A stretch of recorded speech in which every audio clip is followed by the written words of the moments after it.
నువ్వు నాకు చెప్పిన అందమైన అబద్ధం ఏంటో తెలుసా? వెళ్ళొస్తానన్నావు, వెంటొస్తానన్నావు, జంటై ఒకరి పంటై వెళ్ళావు.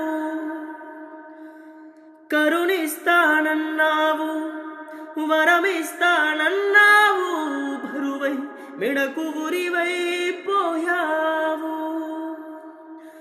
దేవతలోనూ ద్రోహం ఉందని తేల్చావు, దీపం కూడా దహిస్తుందని తేలిపావు. ఎవరిని అడగాలి నన్ను తప్ప, చివరికి ఏమవ్వాలి నన్ను తప్ప.